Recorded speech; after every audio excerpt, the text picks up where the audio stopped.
Dear student, आज हम लोग सेपर मशीन्स में थ्योरी पोर्शन और न्यूमेरिकल देखते हैं, क्योंकि ये 2013 के बाद जो भी गेट के पेपर बन रहे हैं उसमें प्रोडक्शन का काफ़ी पोर्शन आ रहा है। और प्रोडक्शन के न्यूमेरिकल्स में जो आपको दिखने में डिफ़िकल्ट लगते हैं वो डिफ़िकल्ट नहीं होते। एक्चुअली में अगर आप उसके कॉन्सेप्ट को समझ लेंगे तो वो बहुत ही आसान हो जाते हैं। आईईएस में सेपर से न्यूमेरिकल और थ्योरी बहुत आती है, और जो आपका गेट का पेपर है उसमें डायरेक्ट न्यूमेरिकल पूछा जाता है। तो हम लोग पहले थ्योरी पोर्शन देखते हैं क्या है। तो देखते हैं, a class of machine which is use for reciprocating motion for removing the material are the shaper, planer and slotter. तो ये तीन मशीन है जो रेसिप्रोकेटिंग मोशन का यूज करती हैं फॉर रिमूविंग द मटेरियल। तो एक मैकेनिज्म हम यूज करते हैं जिस मैकेनिज्म को हम आगे बताएंगे, जो सर्कुलर मोशन को रेसिप्रोकेटिंग मोशन में कन्वर्ट करता है। देखते हैं नीचे, generally shaper machine is not use for mass production. ये बहुत इंपॉर्टेंट पॉइंट है। जनरली हम मास प्रोडक्शन के लिए सेपर मशीन का यूज नहीं करते, because the material removal rate is very low. तो सेपर के केस में जो मटेरियल रिमूवल रेट है वो बहुत कम होता है। Now the machine are replaced by machine milling machine. तो मिलिंग मशीन से हम इन्हें रिप्लेस कर देते हैं, क्योंकि इनका जो मटेरियल रिमूवल रेट है वो कम है। तो आज की तारीख में जो भी flat surface, generally shaper machine जो है फ्लैट सरफेस प्रोड्यूस करने के लिए यूज की जाती है। तो आज जो भी फ्लैट सरफेस प्रोड्यूस कर रहे हैं वो मिलिंग से कर सकते हैं, क्योंकि मिलिंग मैंने लास्ट टाइम आपको पढ़ाया था, तो उससे भी फ्लैट सरफेस, स्लैब मिलिंग, इन सबसे और फेस मिलिंग से प्रोड्यूस कर सकते हैं। आगे देखते हैं, the single point cutting tool is clamp. अब ये आपका जो सेपर मशीन का डायग्राम दिया हुआ है, ये सेपर मशीन का डायग्राम दिया हुआ है। इसके अंदर ये क्लैपर बॉक्स है, इसे क्या बोलते हैं, क्लैपर बॉक्स, जो कि टूल पोस्ट में फिक्स होता है। ठीक है, ये single point cutting tool is clamped in tool post mounted on clapper box। तो क्लैपर बॉक्स में टूल पोस्ट फिक्स है, उसमें टूल को हम फिक्स करते हैं, which is turn mounted on reciprocating RAM. और ये जो रैम लगी हुई है इसमें से फिक्स कर देते हैं। ठीक है, at a time of cutting ram moves in forward stroke and do the cutting, and return stroke no cutting takes place. तो जैसा कि आप लोगों ने पढ़ा है कि इसमें क्या है, एक स्ट्रोक में कटिंग होती है। फॉरवर्ड स्ट्रोक में तो कटिंग करेंगे, लेकिन बैकवर्ड स्ट्रोक में हमारा जो टूल है वो विदाउट एनी कटिंग रिटर्न अपनी इनिशियल पोजीशन पा जाता है। तो इस वजह से जो बैकवर्ड स्ट्रोक में जो टाइम कंज्यूम होता है उसे हम चाहते हैं मिनिमम से मिनिमम लगे, इसलिए हम इसमें क्विक रिटर्न मैकेनिज्म यूज करते हैं, जो कि रिटर्न स्ट्रोक में बहुत कम टाइम लगे। आगे देखते हैं, in between the forward and backward stroke, बहुत इंपॉर्टेंट लाइन है, the table move perpendicular to the cutting direction, that is called the feed of the cutting. जब आपका ये टूल फॉरवर्ड मोशन में मूव करता है, आगे की डायरेक्शन में मूव करता है, तो जो ये टेबल है यहाँ पे, ये आपकी परपेंडिकुलर डायरेक्शन में इसके मूव करती है कटिंग की। अब ये मूव कितना करेगी, जितना की फीड आपने दी है। फॉर एग्जाम्पल आपने को फीड किसी में 0.5 मिलीमीटर पर स्ट्रोक दी हुई है, तो ये एक स्ट्रोक में 0.5 मिलीमीटर आगे बढ़ जाएगा टेबल। तो वर्कपीस भी आपका आगे बढ़ जाएगा। तो जो मशीन पार्ट है वो अलग हो जाएगा, अनमशीन पार्ट फिर टूल के नीचे आ जाएगा। इस तरह से हम फीड को डिसाइड करेंगे।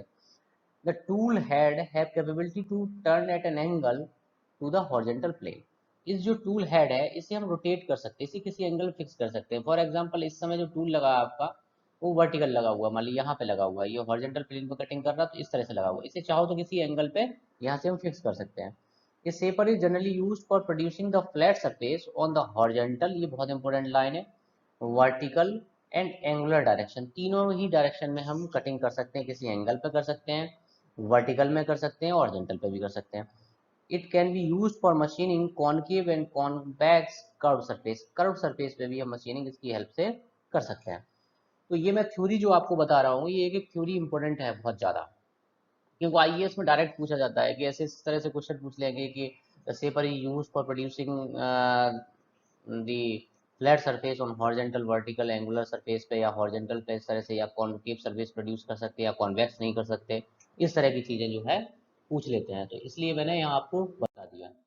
इसके बाद देखो, जैसे फॉर एग्जांपल के तौर पे आपके पास कोई वर्क पीस है, ठीक है, ये इसकी लॉन्ग जो मैक्सिमम डायमेंशन है वो ये है, जिसे हम ब्रिथ कहेंगे। यहाँ पे क्या है कि उल्टा है, ठीक है, लेंथ जो है, जिस डायरेक्शन में कटिंग हो रही है उस डायरेक्शन में मैंने लेंथ को लिया है।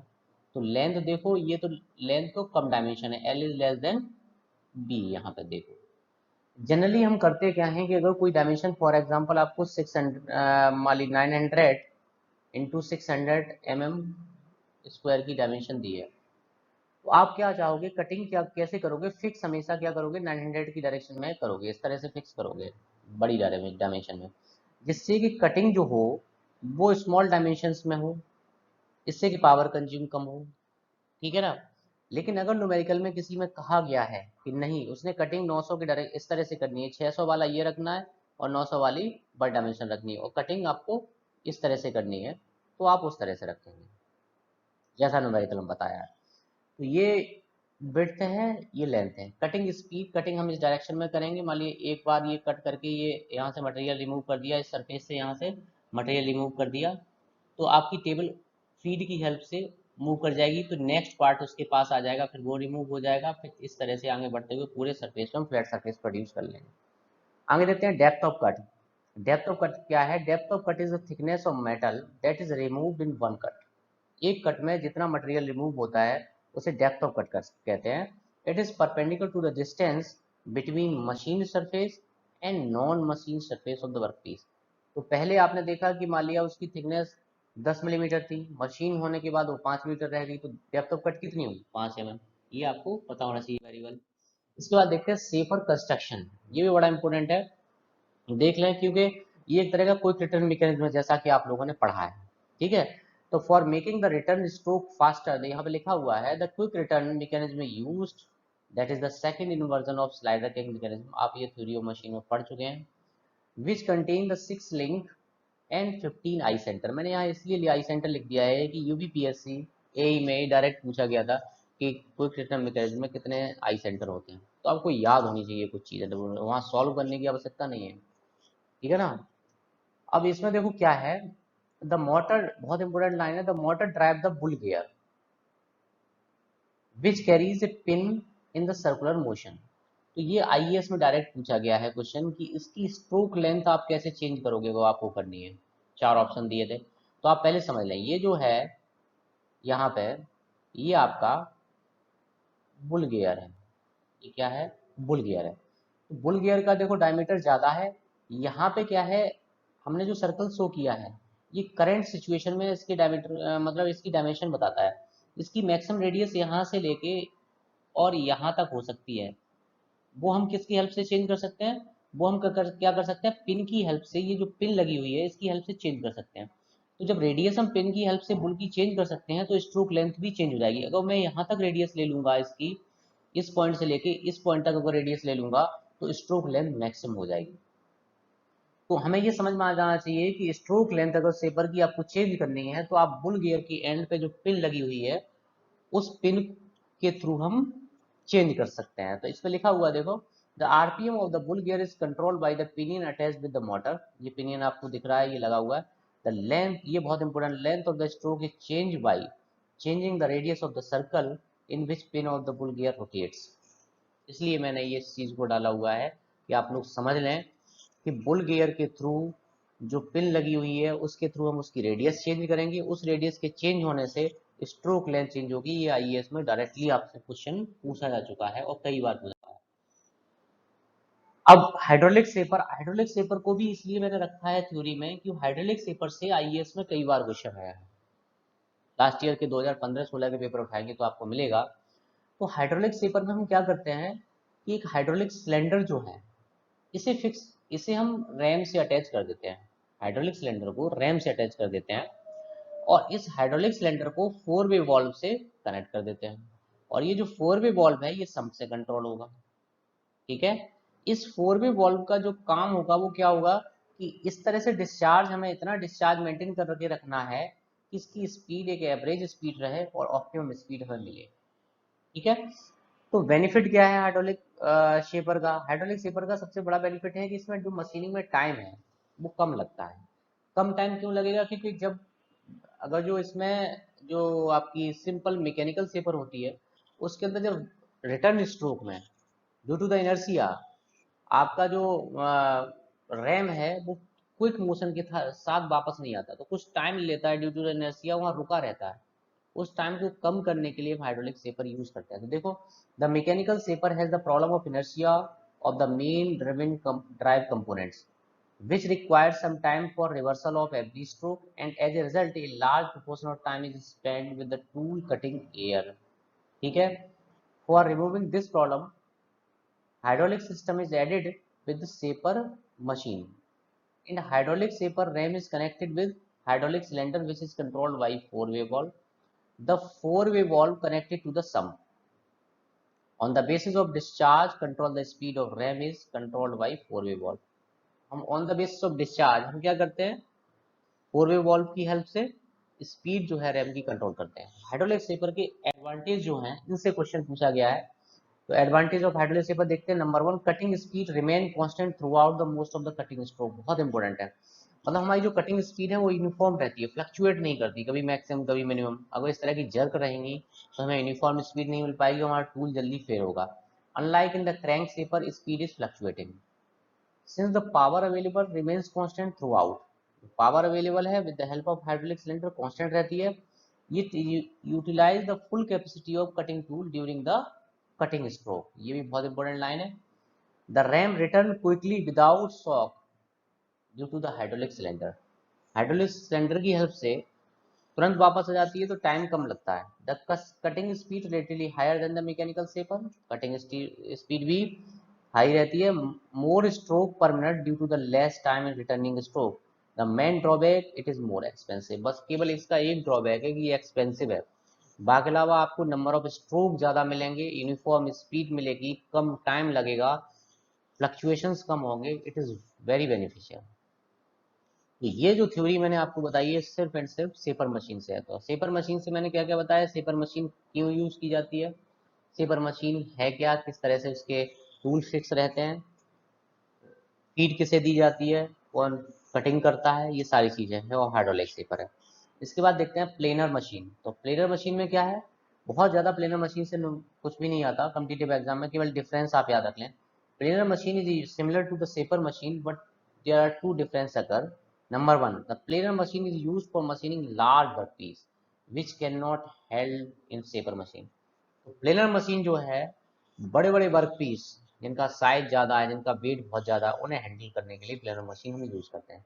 इन प्लेनर मशीन, ये बहुत इंपॉर्टेंट लाइन है, the table reciprocate and feed motion is given to the tool which remain stationary at the time of cutting. उसमें क्या था, सेपर मशीन में हम फीड दे देते टेबल को और हमारा टूल है वो कटिंग करता था, उसे हम स्पीड दे देते। लेकिन यहाँ पे रेसिप्रोकेटिंग मोशन हम किसे देंगे, टेबल को, और टूल को क्या देंगे, फीड। बस इतना डिफरेंस है, बाकी सारी चीजें सिमिलर है।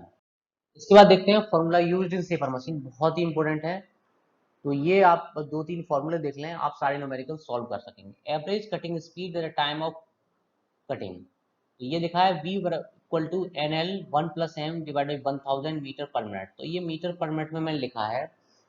प्रोडक्शन के अंदर न्यूमेरिकल्स बहुत आसान होते हैं, बस आपको ध्यान ये रखना है कि जो उसमें वेरिएबल्स यूज हुए उनकी यूनिट क्या है, इस पर ध्यान आपको रखना है, इस पर मेन फोकस करना है। अब देखो यहाँ पे हमारा फॉर्मूला हो गया v equal to N L 1+m divide by 1000 metre पर मिनट। इसका ये मतलब हुआ कि जो लेंथ, यहाँ 1000 से मैंने डिवाइड इसलिए किया है कि जो लेंथ ली है, जो ये लेंथ है जिस डायरेक्शन में कटिंग करेगा, ये हमें mm में लेनी है हमेशा। ठीक है, ये गलती आप नहीं करेंगे। तो देखो क्या क्या है, v is the number of cutting stroke per minute. ये बहुत इंपॉर्टेंट टर्म है, इसी पे कंफ्यूजन आता है। n जो है number of cutting stroke per minute, not the number of cutting stroke. आप इस चीज से कंफ्यूज नहीं होंगे कि यहाँ पे जो n है ये number of stroke per minute है, ना कि नंबर ऑफ स्ट्रोक है। ये को आप याद रख लेंगे तो आप क्वेश्चन सही कर लेंगे। L is the length of work piece of less dimension in limited. ज्यादातर केसेस में कम डायमेंशन को ही हम रखते हैं, लेकिन अगर न्यूमेरिकल में आपको अलग से दिया है तो ये फिक्स नहीं है। ठीक है, m is the quick return ratio, एक तरह से return time divide by cutting time. तो it is always less than 1 because of the return time tr is always less than cutting time. तो जो रिटर्न टाइम है वो बहुत कम होता है कटिंग टाइम की अपेक्षा, तो m is always less than 1 होगा। अब नंबर ऑफ कटिंग स्ट्रोक कितने होंगे, अगर न्यूमेरिकल में आपको फीड दी है, ठीक है, फॉर एग्जाम्पल किसी में आपको फीड दे दी 0.5 मिलीमीटर पर स्ट्रोक, ठीक है, और टोटल विड्थ इसकी दे दी मान लिया 50 mm, तो कितने स्ट्रोक होंगे ये आप आराम से निकाल सकते हैं, b डिवाइड बाई एफ। तो क्या होगा 50 डिवाइड बाई 0.5 यानी कि आपके 100 स्ट्रोक हो गए, आप आसानी से निकाल सकते हैं, 100 स्ट्रोक हो गए आपके, तो ये आप आसानी से निकाल सकते हैं। तो यही मैंने लिखा है नंबर ऑफ कटिंग स्ट्रोक क्या है, विड्थ डिवाइड बाई फीट। तो v is the width of the workpiece और maximum dimension, f is the feet of the table in millimeter per stroke। अब मशीनिंग टाइम क्या होगा, मैंने इसीलिए बताया मशीनिंग टाइम क्या है। मशीनिंग टाइम निकालना बहुत ही सिंपल, आप केवल दो चीजें निकालें, आप केवल दो चीजें निकालें। एक तो आप निकालें number of stroke per minute, number of stroke per minute, और दूसरा आप निकाल लें नंबर ऑफ स्ट्रोक। अगर आप दो चीजें निकाल लेते हैं तो टाइम क्या रह जाएगा, number of stroke N divide by N, तो ये किस में आ जाएगा, मिनट में। ये सिंपल कैलकुलेशन है। तो ये t equal to machining time क्या होगा, small N divide by capital N, ठीक है। अब आपको न्यूमेरिकल में क्या दिया गया होगा मैं बताता हूँ। न्यूमेरिकल में आपको एवरेज कटिंग स्पीड हमेशा दी गई होगी। जब आपको एवरेज कटिंग स्पीड सिर्फ दी जाती है, क्यों, ये number of stroke per minute निकालने के लिए आप इस फॉर्मूले से b बराबर N L 1 plus M divide by 1000 metre पर मिनट जब यूज करेंगे तो यहाँ से नंबर ऑफ कटिंग स्ट्रोक निकाल लेंगे पर मिनट। और नंबर ऑफ स्ट्रोक कैसे निकालेंगे, विड्थ को फीट से डिवाइड कर देंगे तो आपके पास टाइम आ जाएगा। जैसे कि आपको मैंने लास्ट में मिलिंग में बताया था कि जब भी कभी कटर की स्पीड दी गई हो तो वो आरपीएम निकालने के लिए ही दी गई होगी। इसी तरह से अगर सेपर के अंदर आपको अगर जो कटिंग स्पीड दी है तो number of stroke per minute निकालने के लिए दी गई होगी और उसका कोई कारण नहीं होगा। देखते हैं मटेरियल रिमूवल रेट। तो मटेरियल रिमूवल रेट एमआरआर क्या होगा, सिंपल सा वॉल्यूम जो आपका है। तो आप कटिंग कर रहे हैं तो तीन पैरामीटर आप याद रख लें, एक तो आप फीट, एक तो इस डायरेक्शन में विड्थ की डायरेक्शन में कटिंग कर रहे हैं, दूसरा डायमेंशन हो गई डेप्थ ऑफ कट, और तीसरी डायमेंशन हो गई वेलोसिटी। ये सबकी डायमेंशन अगर मिलीमीटर पर सेकेंड, सिंपल है फॉर्मूला याद रखना, एफडीबी मिलीमीटर क्यूब पर सेकेंड। अब अगर किसी न्यूमेरिकल में आपको साइड कटिंग एज एंगल दे रखा है तो एरिया ऑफ द चिप जो फॉर्म होगी उसका एरिया क्या होगा, F D divide by sine theta S, बस ये और याद रख लें, सिंपल है। इसके बाद हम न्यूमेरिकल देखते हैं तो बहुत आसान है, न्यूमेरिकल कुछ नहीं है। देखते हैं कास्ट आयरन ब्लॉक और 200 मिलीमीटर लेंथ। ये कास्ट आयरन ब्लॉक है जिसकी लेंथ आपको 200 mm दे रखी है, ठीक। Saved in shaper machine with the depth of cut, सारे पैरामीटर नोट करते जाओ, 4 mm। फीड आपको दे दी है 0.5 mm पर स्ट्रोक, फीड दे दी। And the tool principal cutting edge angle theta, इसका कोई मतलब नहीं है, 30 डिग्री दे दिया। Number of cutting stroke per minute, यहाँ आपको number of cutting stroke per minute दे दिए 60 per minute. Using the specific energy for cutting as a 1.49 joule per millimetre cube the average power consumed. तो इसमें क्या क्या निकालना है आपको, मटेरियल रिमूवल रेट निकालना है, क्योंकि इसने आपको एनर्जी दे दी 1.49 जूल पर मिलीमीटर क्यूब। आप अगर material removal rate millimetre cube पर सेकंड में निकाल लेंगे, मल्टीप्लाई कर लेंगे तो आंसर आ जाएगा। ये 2014 का क्वेश्चन है। तो अभी हमारा फॉर्मूला क्या था मटेरियल रिमूवल निकालने का, feed depth of cut into velocity.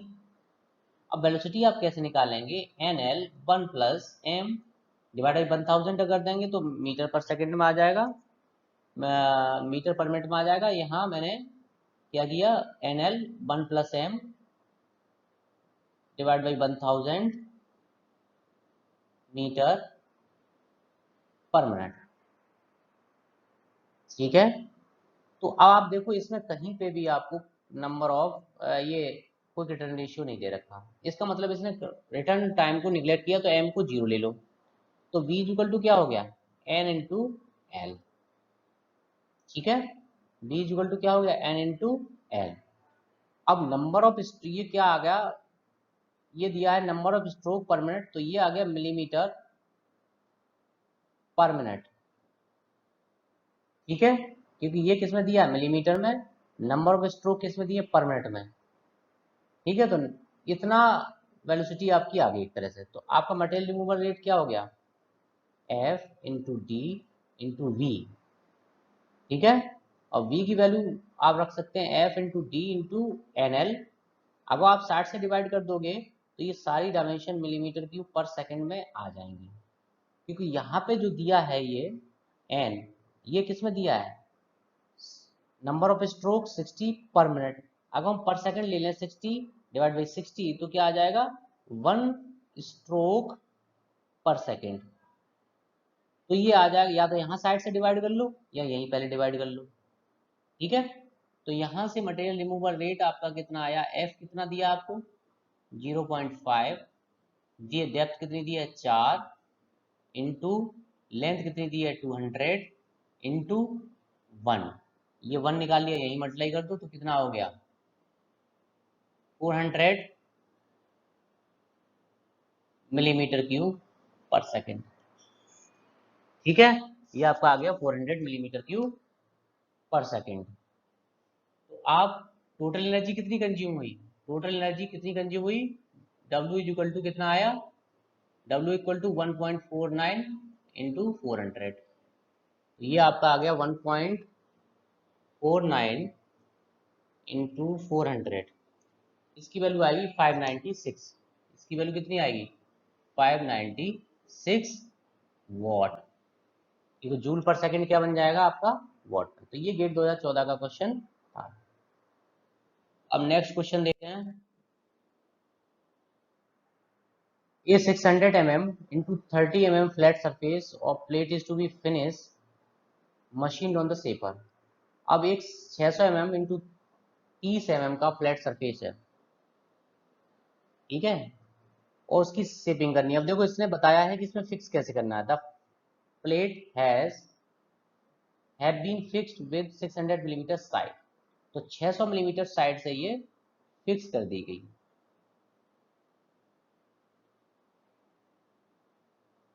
ये जो डायमेंशन है 600 mm, ये इस डायमेंशन से फिक्स कर दी गई, 600 mm डायमेंशन से ये फिक्स कर दी गई, और ये आपकी 30 mm है। अब क्या कह रहा है, the plate has been fixed with 600 mm side along the tool travel. अब इसने बता दिया कि टूल इसी डायरेक्शन में ट्रेवल करेगा, इस तरह से टूल ट्रेवल करेगा, आपको बता दिया कि लॉन्गर डायमेंशन में ही ट्रेवल करेगा।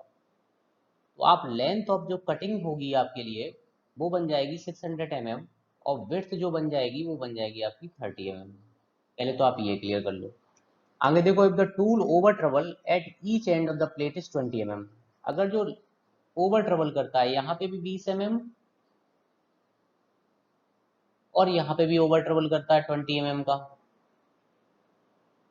तो 20 तो टोटल लेंथ होगी, जो इफेक्टिव लेंथ हो गई वो 640 mm हो गई।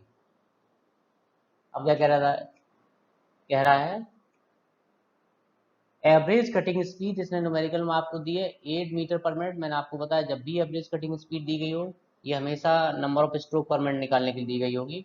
एफ आपको दिया गया है 0.3 mm per stroke, and the ratio of return time to the cutting time is equal to 0.5 the time required. तो सिंपल है, आप यूज करें V बराबर NL, बिल्कुल देर न लगाएं। 1000 मीटर पर मिनट, ये किससे यूज किया है, एन निकालने के लिए, तो एन इज इक्वल टू क्या हो गया 1000 into V divide by L 1 plus M. तो आपका 1000 इंटू वी मीटर पर मिनट में ही लेना है 8, एल कितना है 640 इंटू 1.5, तो आपका कितना आया number of stroke per minute, calculate कर लेते हैं। Number of stroke per minute आए 8.33 स्ट्रोक पर मिनट, इतना आ गया, ठीक है। इसके बाद आपको निकालें नंबर ऑफ स्ट्रोक, तो क्या है बिट डिवाइड बाई एफ, तो 30 डिवाइड बाई 0.3, कितने स्ट्रोक आ गया 100। तो टाइम कितना हो गया, मैंने क्या बताया था टाइम क्या है, small N divide by capital N, 100 divide by 8.33, तो टी एम कितना आएगा लगभग में 12 मिनट। तो आपका ये बी आंसर हो गया। इसके बाद नेक्स्ट देखते हैं, ये आईएएस का क्वेश्चन है 2015 का, ये उस समय मैंने पेपर दिया तो आया था, तो मैं डायरेक्ट उसी क्वेश्चन बुकलेट से ले लिया। For a shaper the length of the stroke 210 mm, the number of double stroke per minute. Double stroke का कोई मतलब नहीं है यहाँ, सिंपल मतलब एक स्ट्रोक में गया एक स्ट्रोक में वापस आया, डबल स्ट्रोक बोल दिया। ये कैपिटल एन दिया आपको 32। The ratio of return time to cutting time M is equal to 2/3। The cutting speed directly पूछ लिया, N L 1 + m divide by 1000 इसमें आ जाएगा मीटर पर मिनट में। v बराबर n की वैल्यू कितनी है, n की वैल्यू है 32, l दिया है 210 और 1 + 2/3 डिवाइड बाई 1000 आप सॉल्व कर लें। तो 2/3 + 1 इंटू 210 इंटू 32 डिवाइड बाई 1000, यह आएगा 11.2 आंसर। तो v इक्वल टू आपका आ जाएगा 11.2 मीटर पर मिनट। तो बहुत डिफिकल्ट क्वेश्चन नहीं होते, लेकिन आप उसके सिग्निफिकेंस को समझ लें। मैंने जो आपको बताया है कि शेपर मशीन के अंदर आपको कुछ याद रखने की जरूरत नहीं है, 2-3 फॉर्मूले आप याद रखें। एक तो v बराबर NL 1 + m divide by 1000 metre पर मिनट। इसमें ध्यान रखें न्यूमेरिकल के अंदर आपको स्पीड सिर्फ दी गई होगी number of stroke per minute निकालने के लिए। नंबर ऑफ स्ट्रोक आप निकालें small n, capital B width divide by feed से, और टाइम आप निकाल लें number of stroke divide by n से। तो कितना सिंपल है, कुछ भी नहीं हो, इसी पे न्यूमेरिकल आते हैं, हर बार यही गलती कर लड़के करते हैं। तो थैंक यू।